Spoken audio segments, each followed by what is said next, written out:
the hockey game going to be on?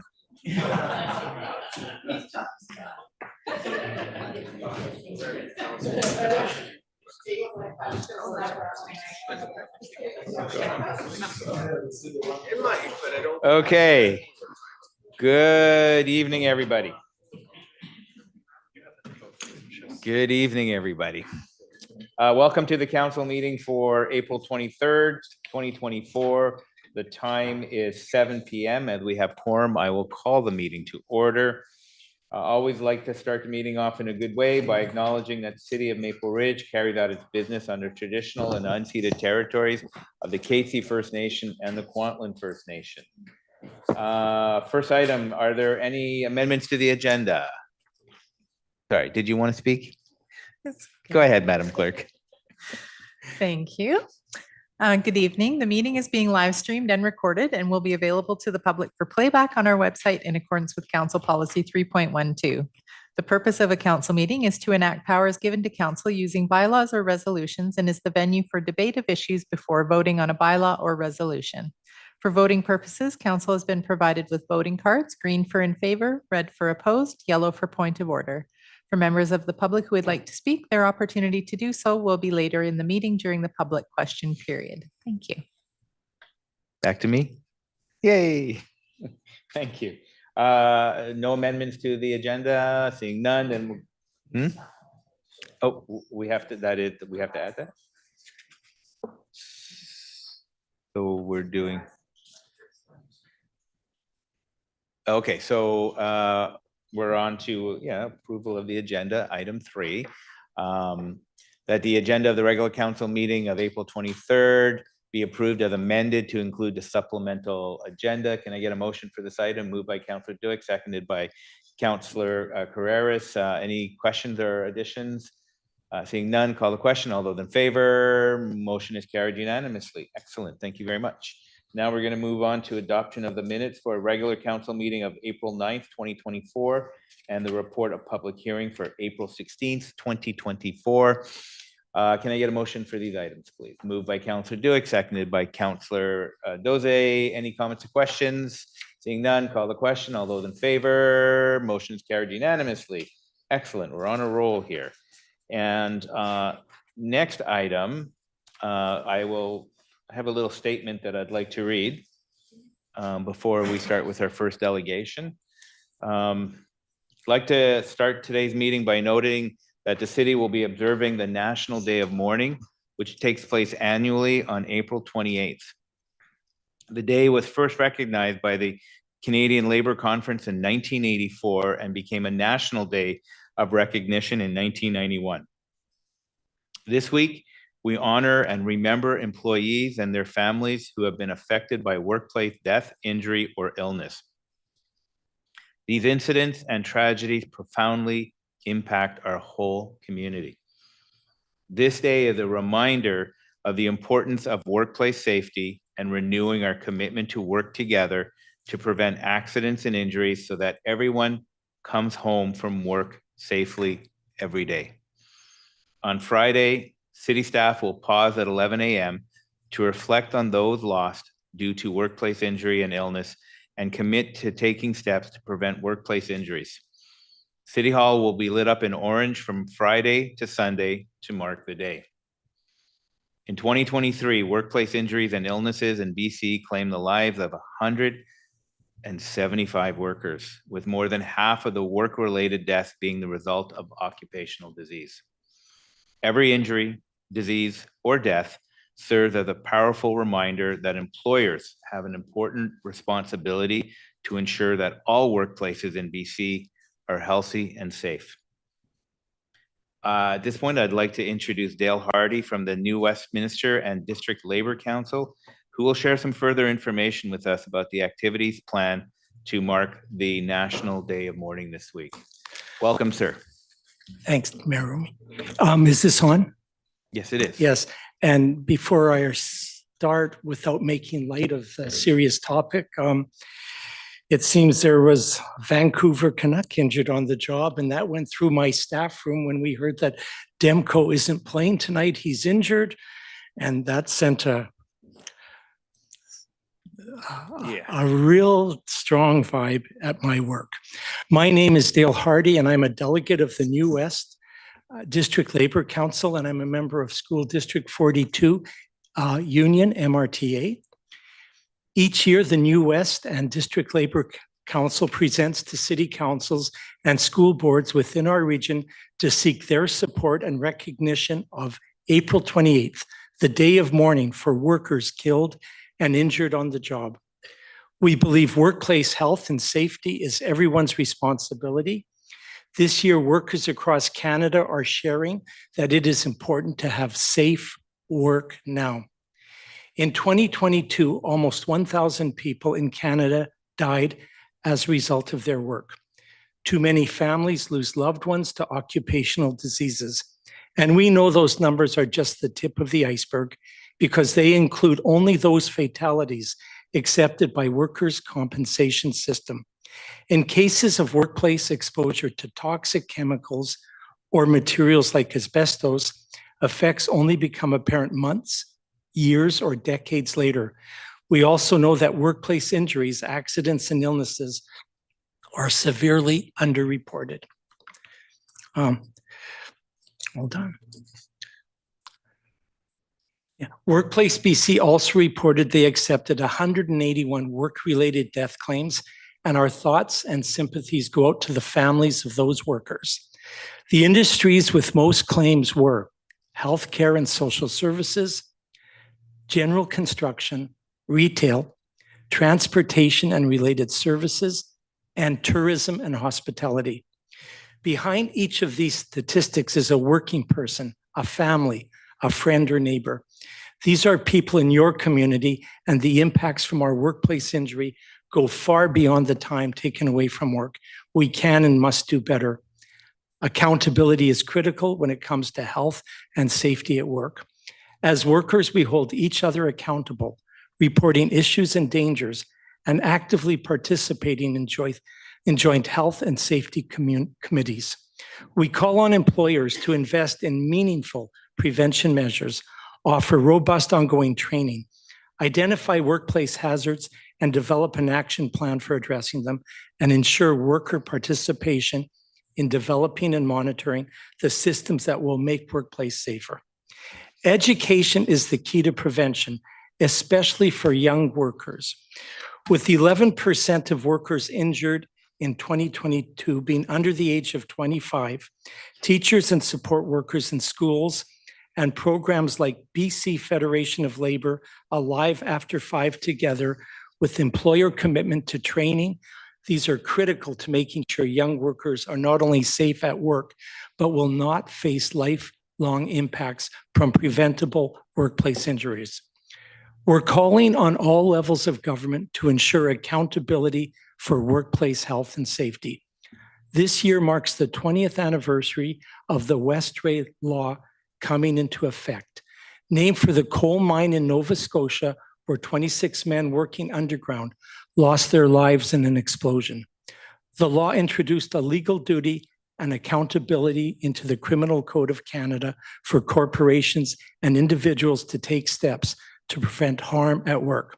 A key piece of enforcement of the law is ensuring police and lawyers receive appropriate training and that prompt and thorough investigations are carried out.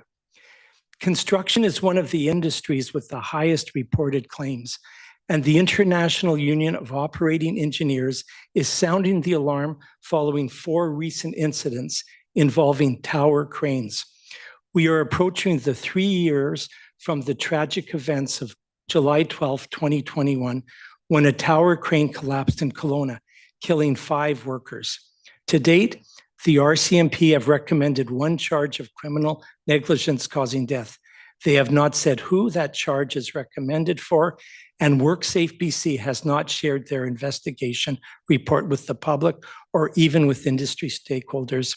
We still haven't taken the necessary steps to improve safety in and around tower cranes. Our province missed an important opportunity to become leaders in the tower crane safety across Canada following that incident.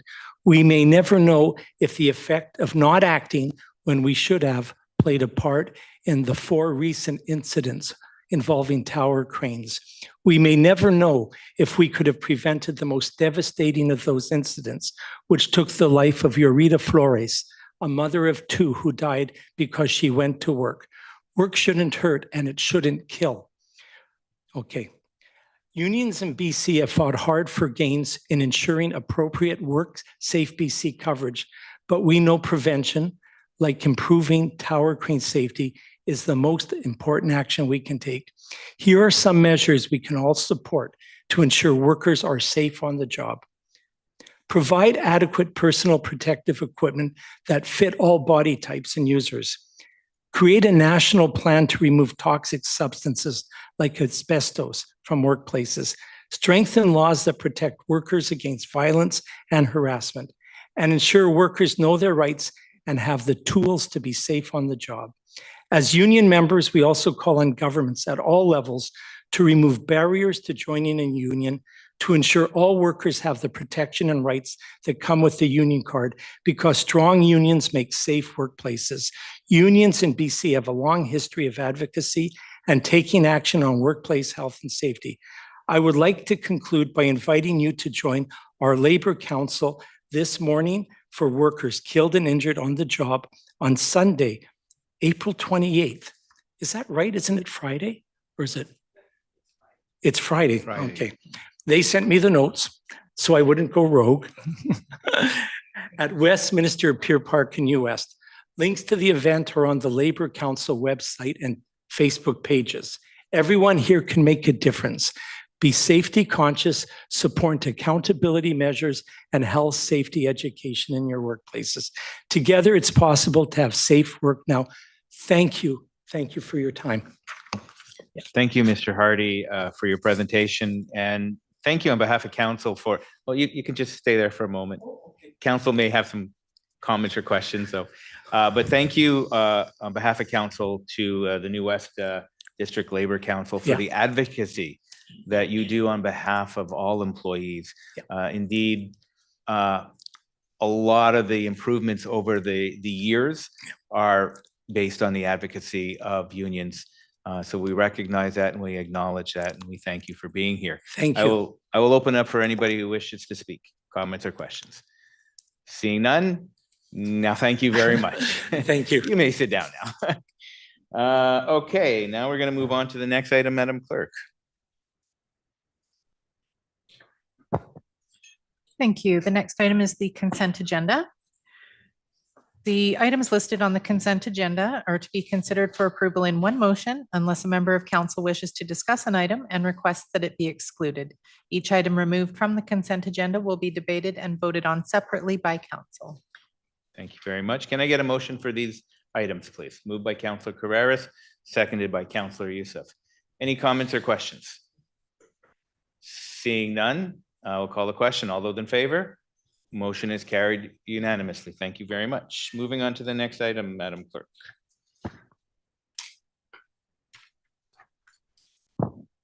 Next item is bylaws. Our first item is 9.1, application 2023-208-RZ for properties located at 12035 Glenhurst Street to rezone from RS1 to R4. This application is before you for second reading and to be forwarded to a public hearing. Thank you. There's no presentation, right? Okay. All right. Can I get a motion to move this item, please? Moved by Councillor Youssef, seconded by Councillor Doze. Any comments or questions? Seeing none, I'll call the question. All those in favor? Motion is carried unanimously. Excellent. Moving on to the next item, Madam Clerk.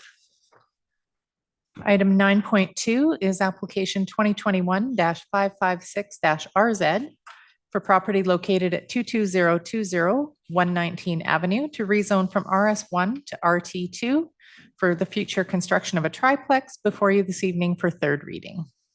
Thank you. Can I get a motion to move this item, please? Moved by Councillor Youssef, seconded by Councillor Doze.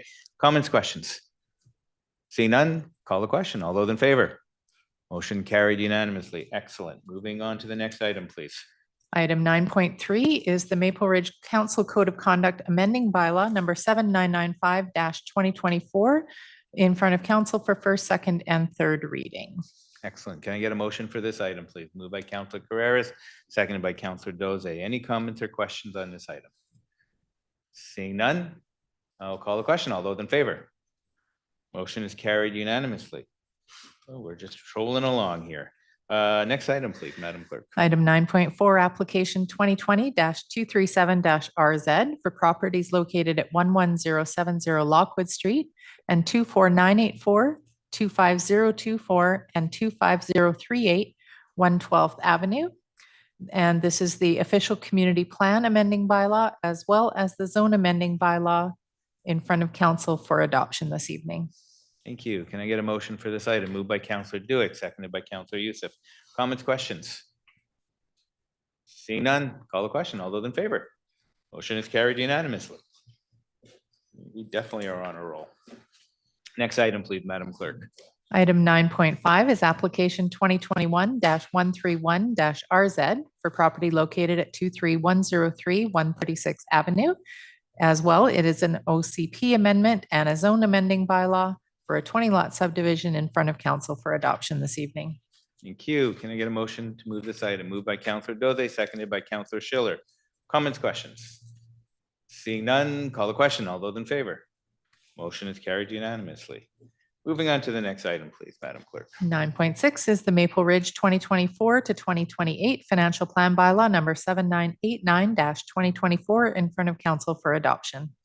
And can I get a motion for this item, please? Moved by Counselor Doze, seconded by Counselor Youssef. Comments or questions? Counselor Youssef. Thank you, Mr. Chair, and more importantly, thank you to staff for the diligent work that they've done to put this budget together, understanding that they've done a great job to do so. However, looking at the feedback that we've received with a 7-to-1 ratio in opposition to the proposed budget, as well as, of course, having some feedback at about 3%, whereas we're coming in at 6.5% for a tax increase, I will not be supporting this or the next one. Thank you, Mr. Chair. Thank you. Any further comments or questions? Seeing none, I'll call the question. All those in favor and opposed? Motion is carried 6-1. Thank you. Moving on to the next item, please, Madam Clerk. Item 9.7 is the Maple Ridge 2024 property tax rate bylaw number 7990-2024 in front of council for adoption. Thank you. Can I get a motion for this item? Moved by Counselor Dewitt, seconded by Counselor Doze. Comments, questions? Seeing none, I'll call the question. All those in favor and opposed, motion is carried 6-1. Thank you very much. Moving on to the next item, please. The final bylaw in front of council is item 9.8 Maple Ridge sewer rate amending bylaw number 7988-2024 for adoption. Can I get a motion for this item, please? Moved by Counselor Schiller, seconded by Counselor Doze. Comments, questions? Seeing none, call the question. All those in favor? Motion is carried unanimously. Excellent. Thank you very much. And moving on to the next item, Madam Clerk. Thank you. Committee reports and recommendations. Our staff reports presented at an earlier committee of the whole meeting to provide council with an opportunity to ask staff detailed questions. The items are now before the regular council meeting for debate and vote. First item, 10.1, is application 2022-229-VP for property located at 11070 Lockwood Street and 25024, 25038, and 24984 112 Avenue for the future subdivision of approximately 37 single-family lots. 20 notices were mailed out and 0 pieces of correspondence were received for this item. Thank you. Can I get a motion to move this item? Moved by Counselor Youssef, seconded by Counselor Doze. Comments, questions? Seeing none, call the question. All those in favor? Motion's carried unanimously. Excellent. Moving on to the next item, please, Madam Clerk. Item 10.2, application 2021-131-BP for property located at 23103 136th Avenue for the future subdivision of approximately 37 single-family lots. 22 notices were mailed out, 0 pieces of correspondence received on this item. Can I get a motion to move this item? Moved by Counselor Doze, seconded by Counselor Youssef. Comments, questions? Seeing none, I'll call the question. All those in favor? Motion is carried unanimously. Excellent. Moving on to the next item, Madam Clerk. Thank you. The first staff report is item 11.1, green infrastructure design criteria, guidelines, performance measures, and standards. There is no PowerPoint, but I believe staff are in attendance to present. Okay, who will be presenting? No, sorry. My notes are not correct. No staff presentation on this one. Okay, so we have a recommendation. And the recommendation is that $30,000 of the local government climate action plan program funding be allocated for the development of green infrastructure design criteria, guidelines, performance measures, and standards. Can I get a motion to move this item? Moved by Councillor Carrera, seconded by Councillor Doze. Are these all people wanting to speak? Okay, speakers list. We've got Councillor Carreras, Councillor Schiller, Councillor Youssef, and Councillor Tan. Go ahead. Thanks. Just a couple of questions around the grant. I'm wondering if you can just share with us a little bit about the local government climate action program. And if possible, what is the total amount that we've received for our community that we're using the 30,000 from? Thank you. Through the chair to Councillor Carreras. Thank you for the question. The Local Government Climate Action Program is a direct allocation from the provincial government that's been occurring since 2022. The allocation is a base plus per capita allocation that we've been receiving in regular annual installments. However, recently, as of the beginning of this year, and the endorsement of some decisions at Treasury at the provincial level, we received a one-time allocation for the next 3 years. So in totality, we've received approximately $1.1 million to undertake climate action work.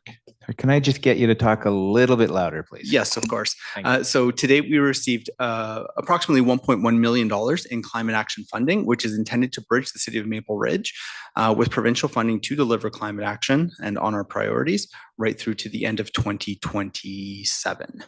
Okay, great. Thank you. So there's still lots of money there to help do some work over the next few years. Thank you. Thank you. Councillor Schiller. Thank you, Mayor Remy. I don't want to miss a chance to talk about green infrastructure.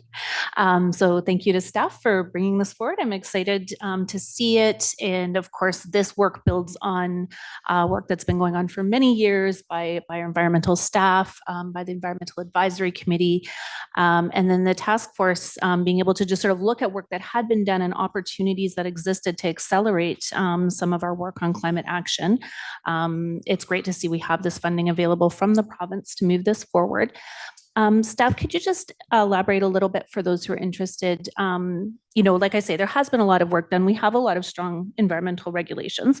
What will this work do to get us to a different place? Thank you. Through the chair to Councillor Schiller. It's a very broad topic when we talk about green infrastructure standards. And there are subject matter experts behind me, actually, from a capital perspective, from an engineering perspective, who can speak to what this will actually affect in detail. However, at a high level, the discussions that took place at the Mayor's Task Force, which really drove this work forward, is that this is an opportunity to be very intentional about how we work with our partners in the development community to embed green infrastructure in new developments across the community, and to ensure that we build both energy efficient but also climate resilient infrastructure, and provide both the social and economic benefits that come along with green infrastructure as we revitalize the community and build into the future. Thank you very much. And I just know from my work on some of these groups that it's tools like this that will allow us to achieve our bigger picture goals and visions, and really integrate natural features into our community even more that we already do. I noticed in the report for this item, it did talk about increased maintenance costs for increased green infrastructure, which of course is an important part of the question. But it got me thinking about measuring costs of not taking this sort of action. So with changing climate and things like that, can you just tell me a little bit how organizations such as the city are able to measure not taking this type of climate action financially, specifically? There are a couple different elements to that question. So as council is aware, we're undertaking a climate action plan. And that initiative essentially takes a risk-driven approach in understanding what are the climate risks that we currently face, and then identifying how the climate action plan is actually going to moderate some of that risk and some of the actions we take forward. As we go through that initiative, we can understand at a much more granular level, what are the financial implications? What are the risks? And we can build out that picture and get a much more quantitative understanding of those costs and the risk that we are assuming. Additionally, there are a number of objectives and key results within council's in the implementation of council's strategic plan that lend themselves to this work. In 2024, we're undertaking a biodiversity inventory and assessment. This is going to enable us as a city to then take away all that work, that inventory, and quantify the benefits that our natural assets and green infrastructure actually provide us as a community, and look at the traditional and gray infrastructure that would normally be required to provide those exact same benefits. So we're able to quantify at a dollar value level exactly those benefits that we are realizing through our natural assets. Awesome. Well, I think this is a really exciting time for this sort of work to be moving forward, and I certainly will be supporting this. Thank you. Thank you, Councillor Youssef. Thank you, Mr. Chair, and thank you, Mr. Olivieri, for already answering my question. Okay, Councillor Tan. Thank you, Mayor. Thank you for this opportunity to comment on this. I'm just so excited to see this work come forward as the first action item that's come forward to council from the work on the Mayor's Climate Task Force. And this is just so wonderful, just to build on what Councillor Schiller said, because I think our residents expect us to deliver things like draining rainwater. They expect us to be responsible in terms of cleaning the water runoff, and also for our city to look good. And I think this sort of really being fiscally responsible in terms of how do we best incorporate natural green infrastructure into the city is really in line with where people want us to go. And I'm just so excited of this idea of bringing, because with all these residents, with all of our residents telling us that so much of what they appreciate about Maple Ridge is our natural ecosystem and our natural environment, bringing in those principles into the urban areas, I think is so important. And I think, just as Councillor Schiller said, just the impact in terms of quality of life and also financial impact for folks, that they have more confidence that there'll be a reduction in the urban heat island effect. So when we have the heat waves that we are currently starting to experience in the summers with quite a lot of regularity, that folks know that this green infrastructure, that the city is doing our part to put in green infrastructure so that folks have don't experience as much of an urban heat island effect. And that when we do have those atmospheric rivers or larger storms, that we are using clean, responsible, and green ways of draining the storm water. This makes me feel good, Mayor, and I'm very happy to see this come forward, and just great to see this come forward from the Mayor's Climate Task Force. Thank you. Thank you very much for your enthusiasm. Greatly appreciated. I just want to echo, this is one of first recommendations that will be coming to council. A handful of recommendations based on the Mayor's Task Force, which we concluded yesterday. So this is exciting to see this come to fruition. Well, hopefully. Well, I won't jump ahead and see what the vote is first, but so I do want to say thank you to not only the councillors who are on the task force, not only the members who are on the task force, but to staff. I will say that you all threw yourselves right into this, and you, in a lot of cases, you were learning yourselves as much as we were learning, and I think we have a lot to be proud of. So thank you very much. Seeing how there's no other further comments, I will call the question. All those in favor, motion is carried unanimously. Excellent. Yay. Okay, now we're going to move on to the next item, Madam Clerk. Thank you. The next is 11.2 BC Summer Games update. And tonight we have with us the BC Summer Games Board of Directors, Laura Butler, President, and Ernie Dakin, Vice President, to present this item. Share this. Lovingly known as Blue People Group. Thank you, Mayor and Council, for this invitation tonight to provide a progress report on where we're at. So I'm not sure who's doing the slides. Are we? Okay. Do you trust me with this? You got it. Okay. So the Maple Ridge 2024 BC Summer Games, as you all know, are coming up in our community in July. I do want to bring your attention to our tagline, which is celebrating competition and community. So ultimately, the Summer Games are all about competition, and that's what 3,700 athletes and coaches and officials are coming to be part of. But for us, it's all about the community. So celebrating competition and community is our tagline moving forward. Next slide. I do want to recognize our provincial partners. We have the province of British Columbia, the city of Maple Ridge, School District 42, Black Press Media, and Global BC. I'd also like to recognize that we respectfully acknowledge that we are on the traditional and unceded shared territories of the Katzie First Nation and the Kwantlen First Nation, and we are honored to be hosting these games on their lands. I do hear, no, you're next. Yep. Yes, we We don't usually tag team No, it, so just, anyways, game snapshot. So average age of participants is 14 and a half, ranging from 10 to 19. We have 19 sports that are coming to our community. And I think that if you look at the history of Maple Ridge and even like the Hometown Heroes banners, there's about 50 of them now at MRSS. And you look at the I was going to say kids, the athletes that came through the summer games and through the national, provincial, national, and international championships. It's often the start of that. And 3,700 participants and coaches are part of that. And we need 2,500 volunteers. A couple of fun facts, or a few fun facts. So our volunteers are going to produce about 32,000 meals over 4 days. Part of that is an assembly crew. I think it's going to be at SRT making sandwiches. So we need 40 people, bread, ham, cheese, bread. Ham. Maple Ridge will have the 4th largest transit system in the province for 4 days.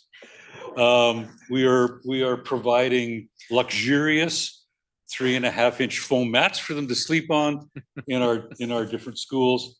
And we hosted the summer games in 83 and 98 as well. so we're pros at this. Some of the benefits of hosting. So, you know, they're all the ones that we've talked about before. Of course, community pride. A big one for me is building that volunteer capacity that will live on in this community for future events. Tourism and economic impacts. I think one of the things we wanted to note when we talk about this one is we've seen this in action. When we had the opportunity to go to Quesnel to the Winter Games, every single courtesy driver told us where to eat, what to go see, where the best places in town were. And that's the kind of thing. And we went to every single recommendation that they gave us. So it's those little things that'll make a difference. Of course, we're looking at enhancing some of our local infrastructure. And we're going to talk about that a little bit later. And then we have the legacies. There'll be some financial legacies at the end of all this. We have the sport legacies, of course, the social connectedness and volunteerism. And there's a few other legacies that we're going to point out later in the presentation, more specifics. So the organizational structure, this is all stuff that you've likely seen before. The Ministry of Tourism, Arts, Culture and Sport. Then we have the BC Games Society that lives in Victoria with their president and CEO and the BC Games staff who support us through every step of this journey.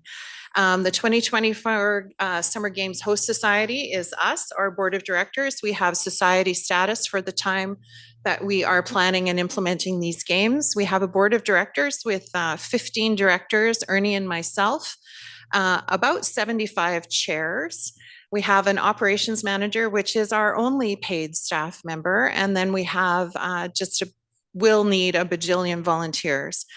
Bajillion is sort of that big loose term, but it turns out to be about 2,500 volunteer shifts that we have. We do, Ernie and I together want to give a special shout out to our board liaisons from the city of Maple Ridge. We have Krista Belatti and Dave Spears, who have been absolutely phenomenal in their support of these games. We simply could not do this without them.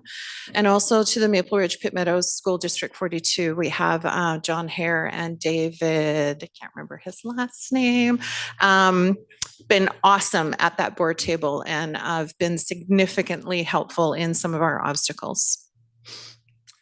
and some faces to those chairs.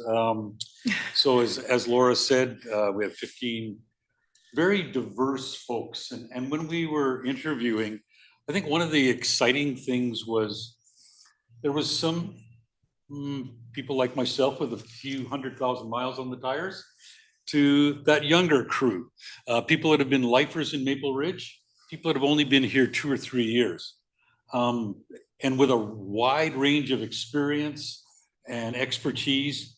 And but the common thread is they love this community and they want to make Maple Ridge shine for these 4 days and beyond. Athletic competitions from artistic swimming to wrestling. A couple of notes, ultimate is new, and I wondered, what is ultimate? When I was a kid, we called it Frisbee. And it's a combination of basketball, football, volleyball. Yeah, it's an interesting sport. But even more interesting is canoe polo, which is going to be played in Hammond Pool. My understanding is you're kneeling on a paddleboard of some kind and play water polo, put on a canoe. So yeah, that's it. We won't be We demonstrating. won't be demonstrating No, any of it. no. So just a quick snapshot of the journey. So way back in early 2023, when Ernie and I said yes to this project. And at that time, we had the luxury of saying, the games that are happening next year. Well, next year has arrived. And in fact, we're almost at the games time. But it was really, this was our flag raising ceremony that we held out here in July, just to mark that 1 year to go. The next slide is our key volunteer rally that happened in January. So this was when we had the opportunity to acknowledge and gift all of our key volunteers with these lovely blue jackets. So these folks are our board of directors, close to 75 chairs. And we had a lovely evening where we thanked and recognized them for their commitment. I'm not sure how many of them actually knew what it was that they were signing up for. But it's an amazing group. I feel honored and privileged to have these folks with us for this long journey. So community promotion, we're out and about. You'll see the blue jackets. The kickoff was on March the 17th. St. Patrick's Day, celebrate the green with the blue. We're at the home show, Getty Fest. Laura and I have been doing presentations. Actually, even since last year, we were at Kiwanis, Rotary Club, Economic Advisory Commission, Seniors Network, just out there spreading the news and the opportunities for volunteers. Repping the Ridge. Again, this was February the 12th. We got to meet a lot of Maple Ridge athletes that went to Quesnel. We got to meet proud parents and aunts and uncles and friends, and it was even more exciting, I guess, or meaningful to actually watch some of these kids participate in Quesnel and represent the community and it is an experience of a lifetime. Many of these kids, it's the first time they've been away from home. They've been involved in other sporting events, but often mom and dad go with them and they're in a hotel room or they're in the camper, but this time they're on their own. They're in dormitories and high schools and elementary schools. And yeah, it's a great experience for them. And some of those Quesnel athletes will be with us at the torch lighting ceremony on Saturday. So it's going to be really quite symbolic. And for some of us, probably a little emotional, not going to lie.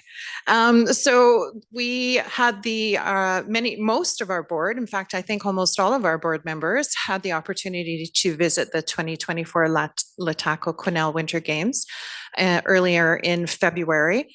It was an opportunity for us to buddy up with our peers, our co-directors up there and tag along for the ride and see what all of those bits were. It was an opportunity to learn from them things, bumps and obstacles that they had in their journey, and then to be able to see how they overcame them to make those games a reality. It was an absolutely wonderful team building opportunity.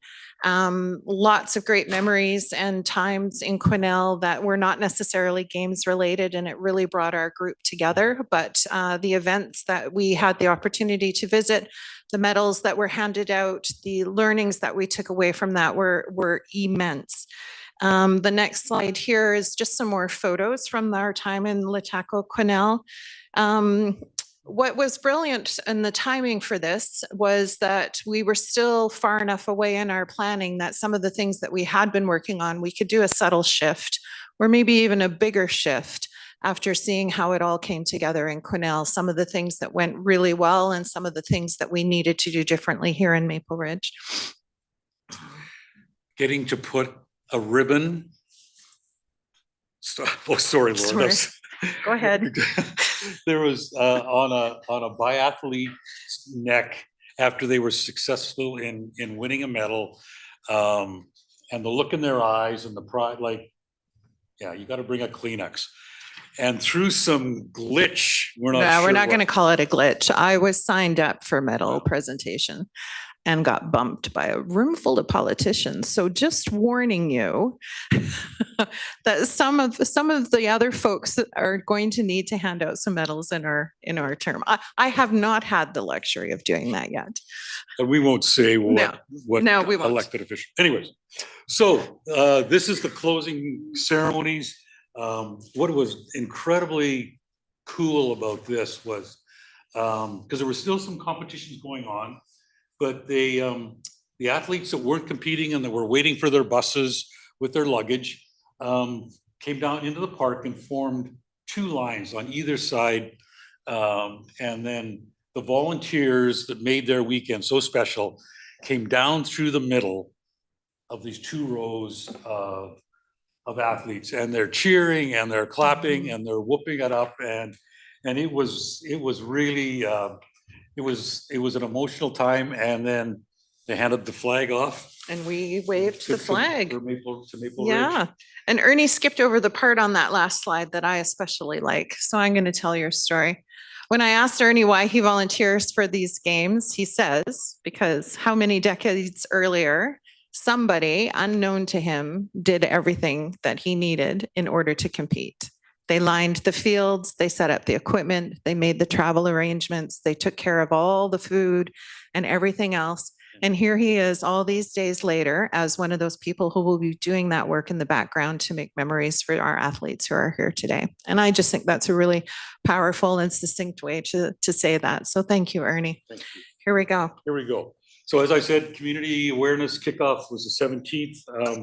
The message was the games are coming to town. It's going to be a party. It's going to be a lot of hard work, but it's going to be worth it. And we need you.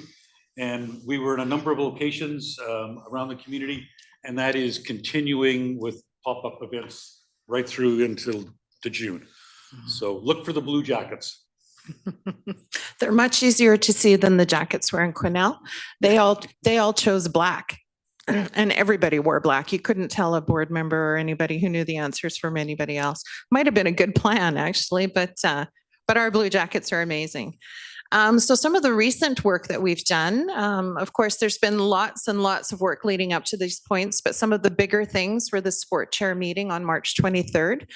Jake is our director of sport with lots of help from Dave and their crew.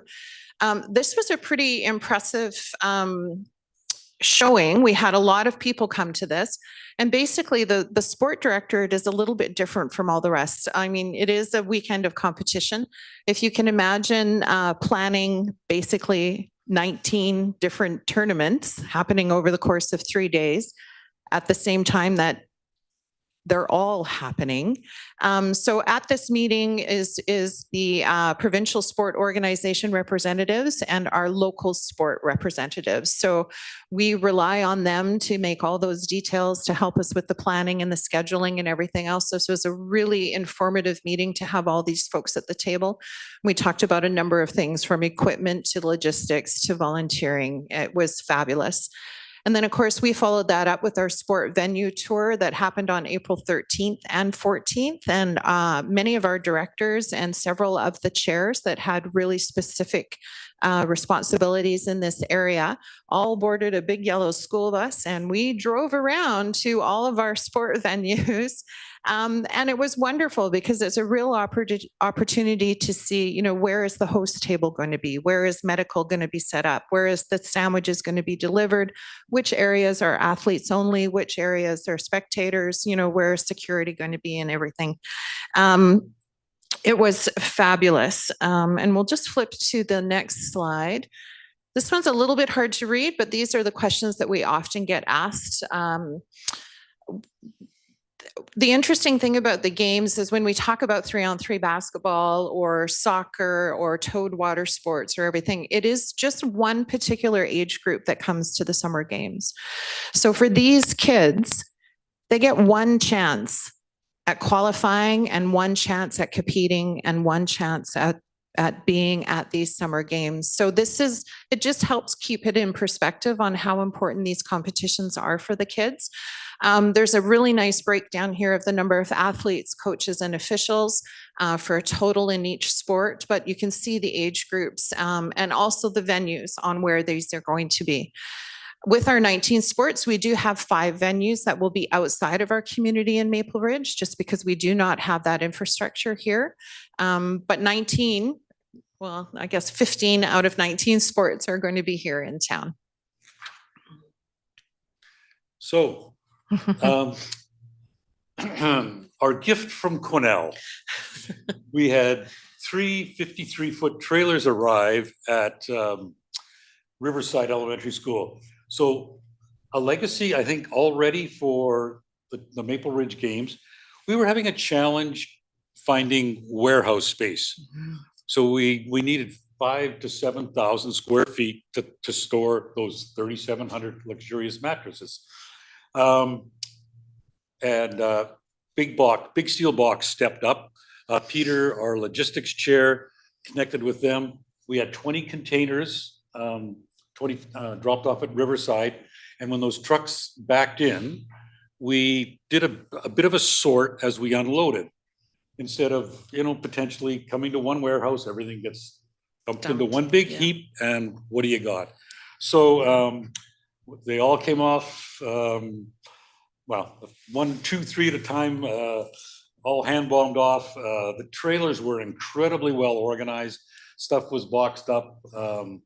The torch we moved the other day from down there to over to the MU5 for Saturday to get ready. But and then when we're done, we have to box it all back up and see if we can get it into 3 containers. Facility preparations. When we went on that tour, venue tour, like, I just have to compliment park staff and the city. The quality of our facilities is just first class.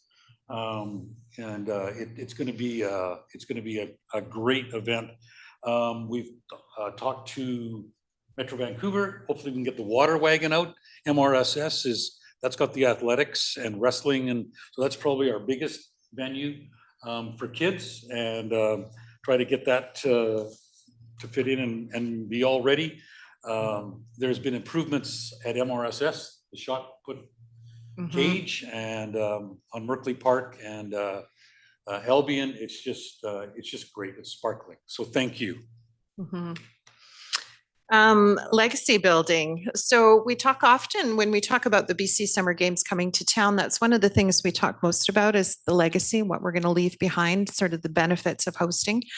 These two programs here are ones that I'd like to bring to your attention. These are the first of our true legacies that we'll be leaving behind. So in our sport directorate, we have the community develop initiatives where we have 3 mental health in sport seminars coming up designed for coaches. It's a telling topic or a really important topic for our coaches to spend some time and focus on. So those are 3 legacy pieces. And we've also been very fortunate that our Métis, our local Golden Years Métis Society has gifted us an Aunties program for these games.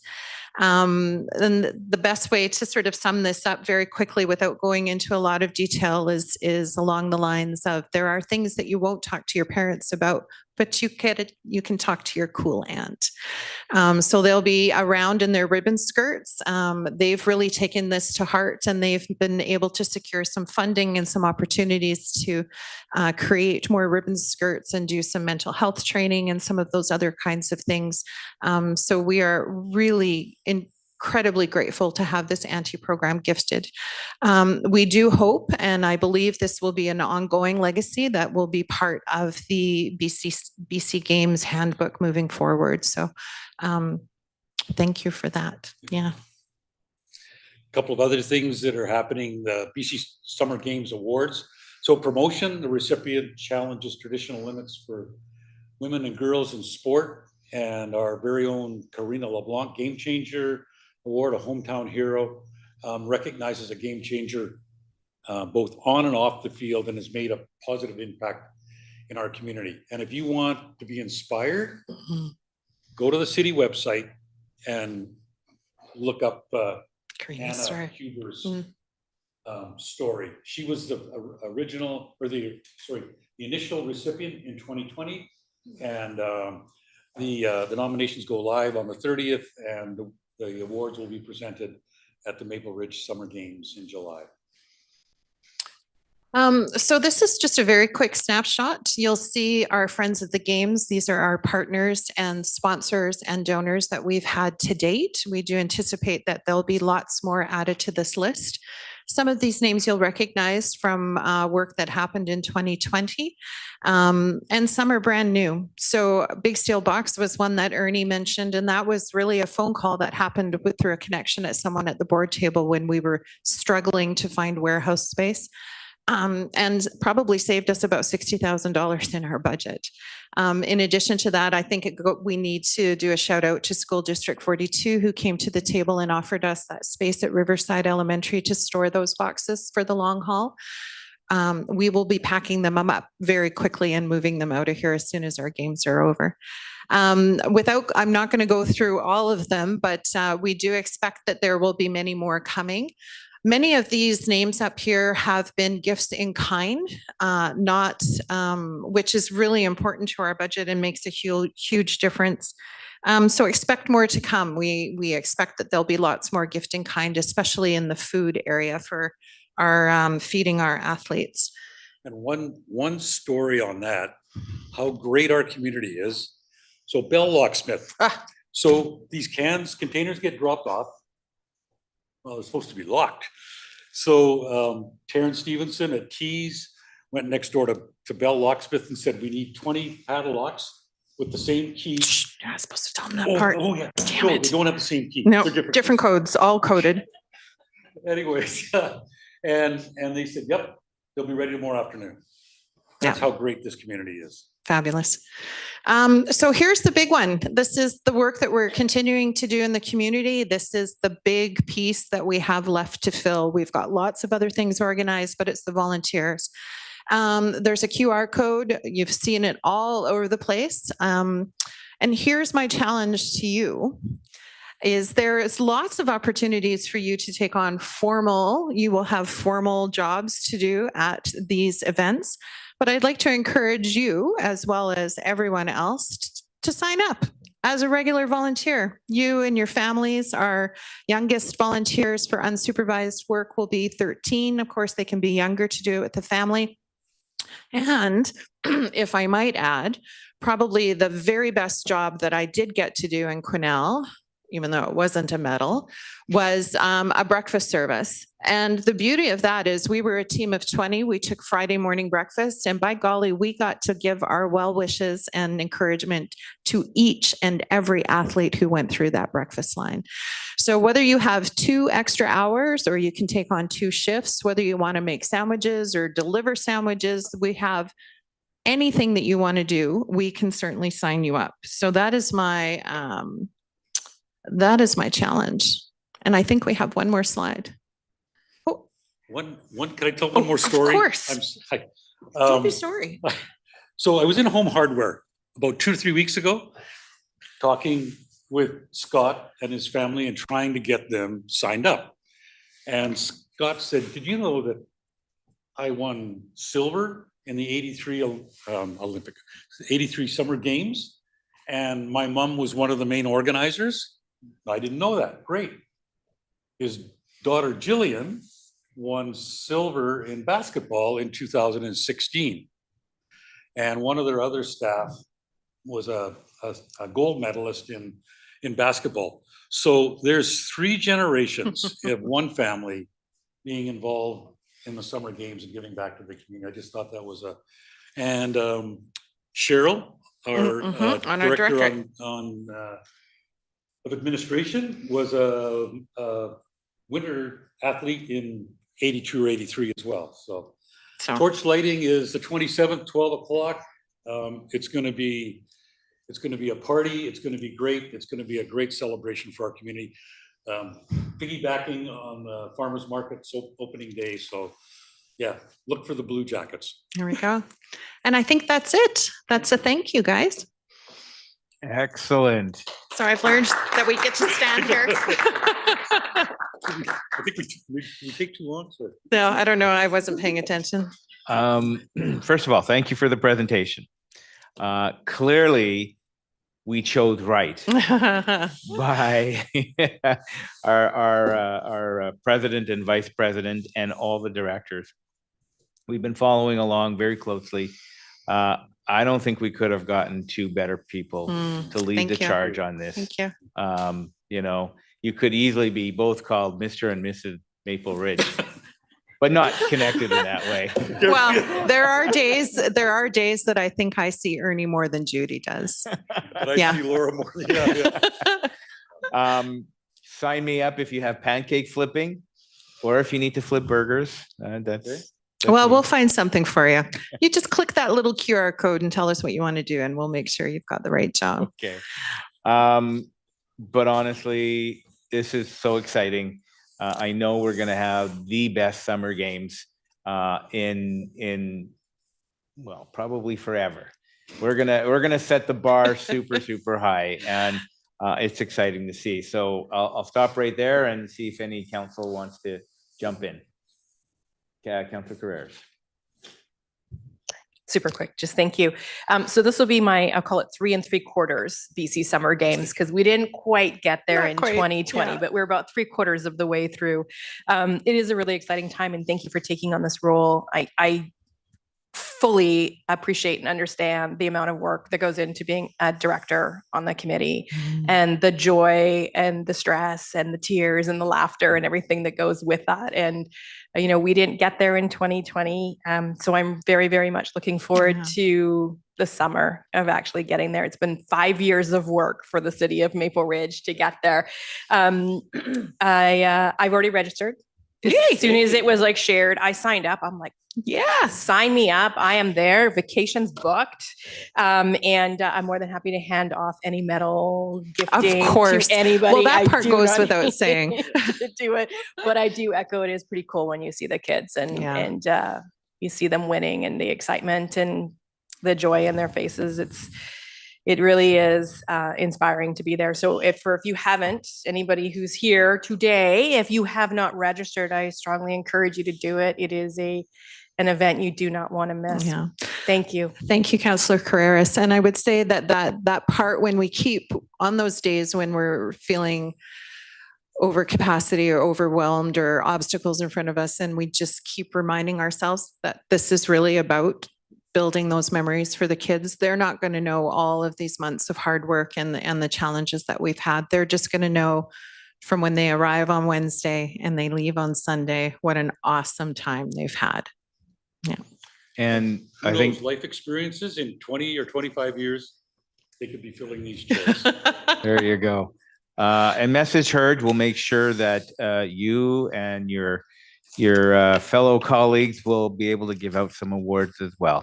Thank you. So, It's a petty thing, I know, but it was really quite disappointing. well, it's pretty petty for all the It'll- it's- politicians it's to good. take the No, glory. it's good. All good, guys. No other further comments? Seeing none? Thank you very much. Thank you. Looking forward to it. And we'll just see one what- more time, another great big thank you to Krista and Dave from the city, because it truly is remarkable the amount of time, efforts, experience, and resources they are sharing with us. So we couldn't do it without them.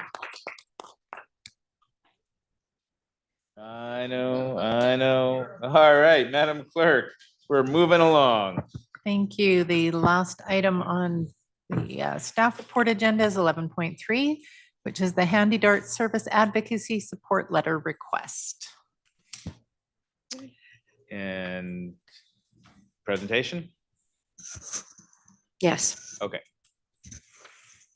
Well, it's a council report, so we Yes. won't have slide deck, but yes. So thank you very much.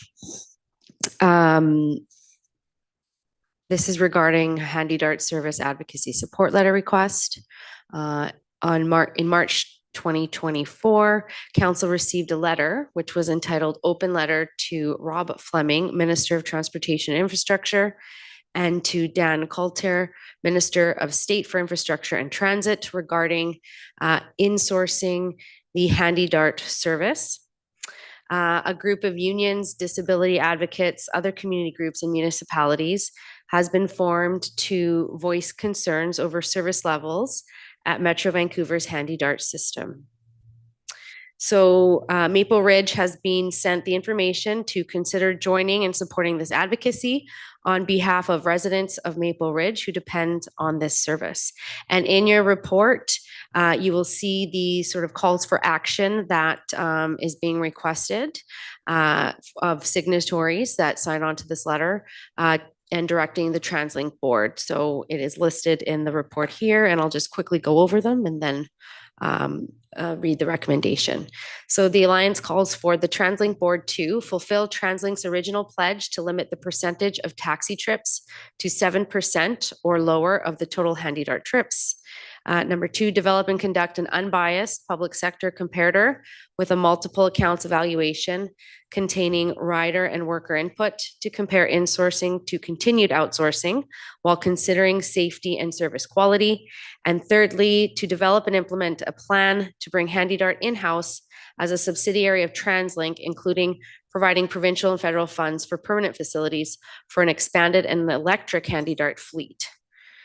And so the recommendation before council is that council be added as a supportive signatory to the open letter to Rob Fleming, Minister of Transportation and Infrastructure, and Dan Coulter, Minister of State for Infrastructure and Transit, and recommend TransLink research and explore the calls to action outlined. Thank you. Thank you very much. Can I get a motion to move this item? Moved by Councillor Youssef, seconded by Councillor Doze.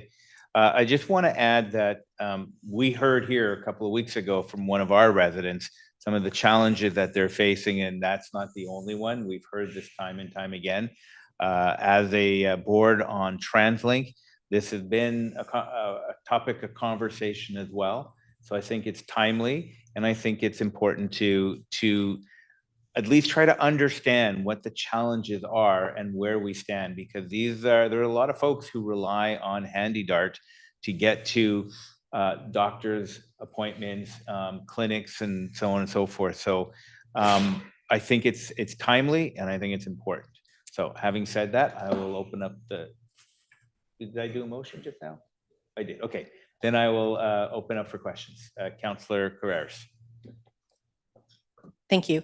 I do fully support this. Not only did we hear it from in council chambers a few weeks ago, but I have heard it around the community, in particular around the increased use of taxis and taxis that are not outfitted for folks with challenges, mobility challenges, and it doesn't accommodate a lot of the wheelchair use and walkers and things like that. So I do think this. I don't think the one in our package is the most up-to-date letter, and there's quite a few other signatories to it that aren't included. A lot of other cities and mayors have actually signed on to this that are missing from this letter.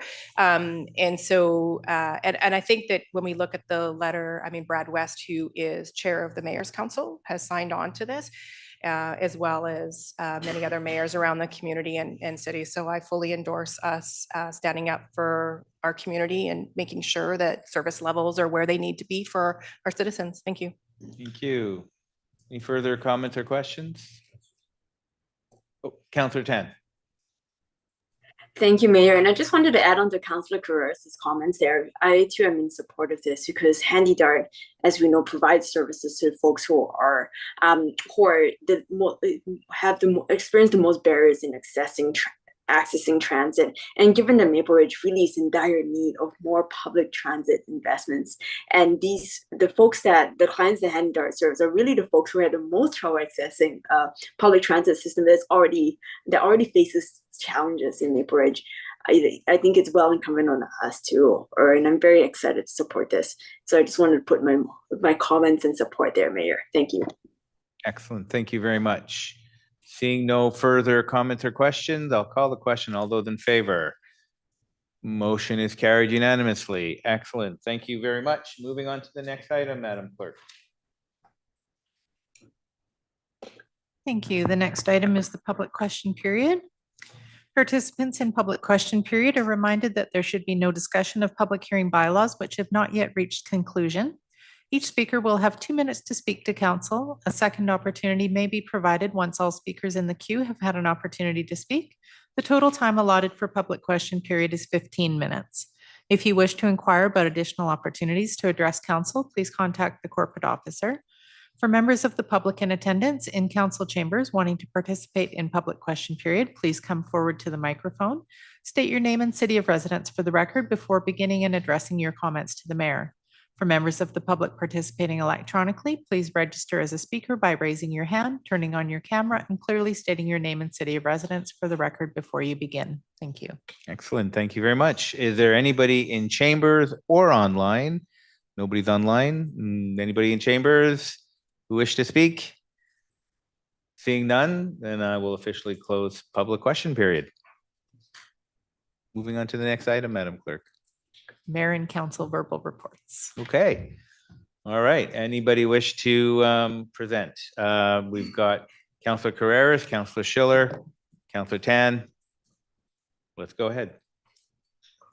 Thank you. It's been a very, very busy month or even 2 weeks. So I'm going to try and just limit it to 3 because I'm sure other colleagues around the table will share a lot of great things going on. I do want to just say that I did represent mayor and council at the Ridge Meadows Minor Baseball opening weekend. It was really exciting to see all the kids, and the president of the association, Tyler Shimku, is well known to this organization. He sat at the table in the 2014 to 2018. So he fully understands things that are happening in the city. And this is a very common thing that I seem to be hearing throughout many of our organizations, that is the largest minor baseball association in BC. And many of our sports teams share that, which is pretty amazing and really speaks to the participation and support for youth in our community. I do want to do a shout out for an event that's happening this Friday that I think is incredibly important for the adults in the room to attend. And it's called a YOLO event. And essentially it is youth telling the adults what they need. And I know that you've heard me many times say that we need to make space at the table for youth voice. And this is one of the times where there is space at the table and youth voice are there and they're using their voices. And it is up to us as the adults to make sure that we attend and we listen and we hear how we can build a more supportive and inclusive community for our youth. And so I encourage you, and if you don't have youth in your family, it is important for the longevity of a community and that we support youth. And I encourage you to go to, it's on our Facebook page, the Maple Ridge Facebook page. There's an event at 2:30 and an event at 6:30. It's at the Albion Community Center, and it is a free event, but they do ask that you just purchase a ticket so they understand who's attending. And again, the youth are putting themselves out there and they are using our voice. And I really, really hope that all of us take the time to attend and to listen and learn from this really, really important event. And then the only thing I just want to share is this week is Administrative Professional Day, and I just want to say a huge thank you to all the admin within the organization. Seriously, we cannot, I know we can't, like at this table, we're a small part of it. We cannot do anything without you. You truly, truly are the glue that hold us all together and keep this city moving and rolling. So just thank you again from the bottom of my heart for all the work that you do for our city and community. Thank you. Thank you, Councillor Schiller. Thank you, Mayor Remy. Just wanted to give a shout out and my appreciation to everyone who participated in Earth Day on Saturday. It's one of my favorite community events. It never fails to deliver year after year. It's so well organized. There's cool stuff to see. Hub Cycling gave away 20 bikes that they had collected and fixed up. Just a super positive event and a great one to attend each year. Looking forward, I just wanted to mention that ARMS, the Alouette River Management Society, is having their annual general meeting coming up on May 2nd. It's open to everyone, members and non-members. Great opportunity to learn about this organization. They're going to have a speaker from a group called the Dead Boat Society, talk about the success recently in getting some sunken and abandoned boats removed from the Alouette River. And for anyone who's ever been involved, abandoned and sunken boats is an administrative quagmire. And so it really is a very cool success story that they've been able to do so much cleanup work recently. It's a lot of years of hard work and advocacy to get to this stage. So feel free to check that out on May 2nd. Thank you. Thank you, Councillor Tan. Thanks, Mayor. I appreciate that. I wanted to give a shout out to the Maple Ridge Climate Hub for the active transportation symposium that we had that the Climate Hub hosted. It was active transportation for traveling to school. And I know there were many of my colleagues around the table.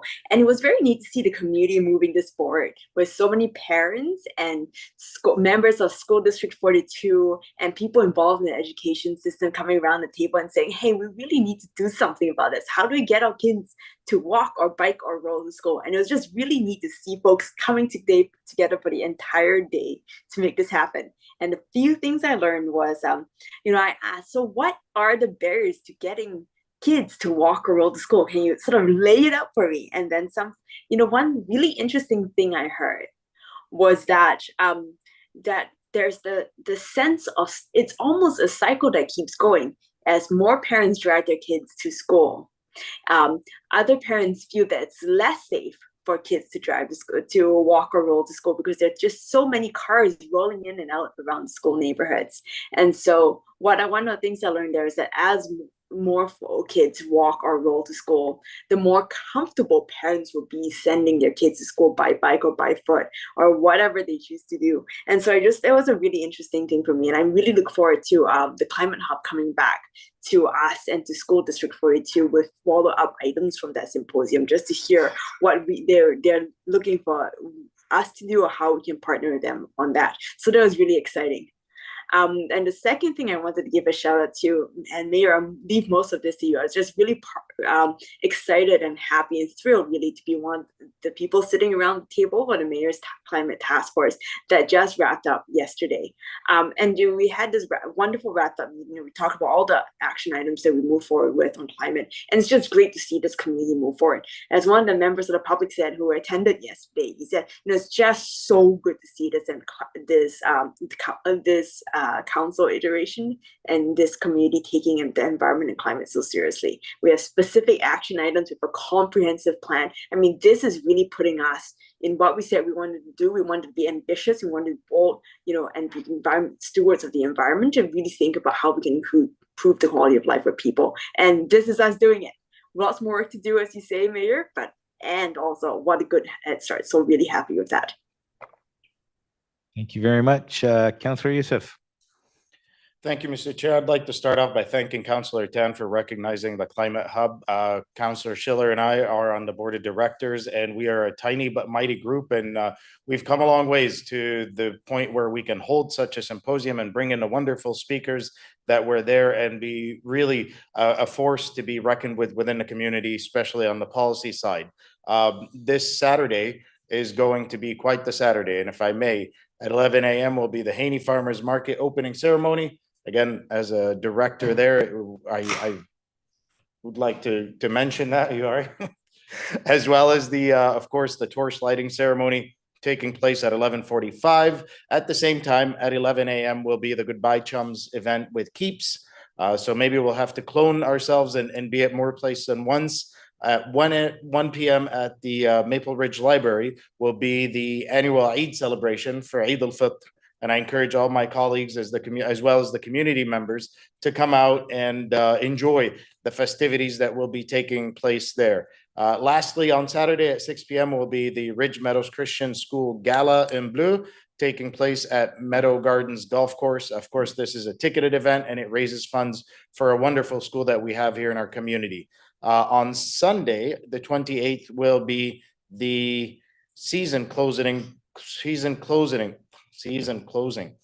Sorry, tripping over my own words.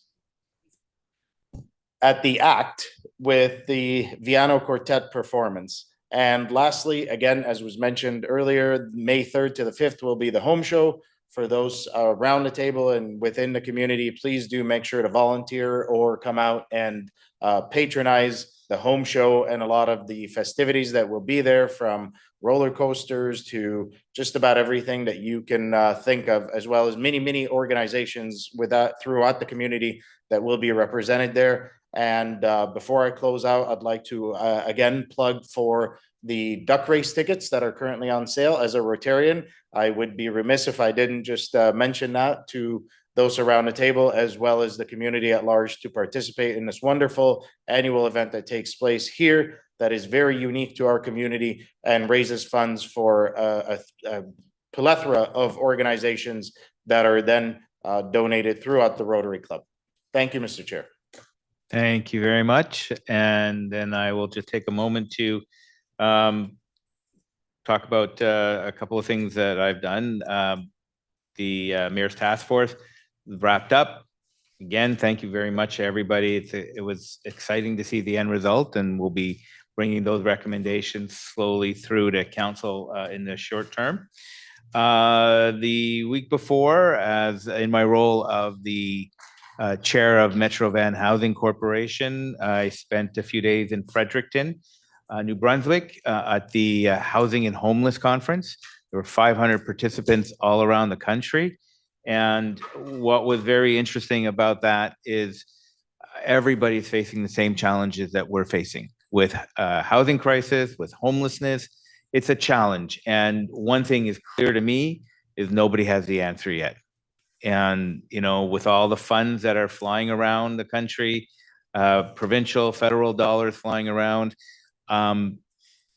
it's hard to see how we're going to make a dent in this. So, you know, there's some interesting pieces that I'll be bringing back to Metro Van Housing Corporation as I update them on what we learned from there. So that was exciting to be a part of. Also, I just want to take a moment. We also went last week to celebrate the local Ridge Meadows Burrards lacrosse teams, because believe it or not, 5 provincial championships. What are we having in the water here? Because we are producing athletes left, right, and center. And I know that the games are going to produce even more. So I want to congratulate the folks at Ridge Meadows Burrards for really representing us well and playing their hearts out. And what we saw when we went to celebrate them at a meet and greet were kids of all ages, boys, girls. Everybody was passionate about what they do, and they were all excited about that. So I want to just do a quick shout out to the teams and the parents who help their kids every single day to go and practice. The effort is there, and you should all be proud of your kids, as well as we are all proud of them as well. So I'm going to end it off right there and say thank you. As we have no further business, we will adjourn for the evening. Thank you.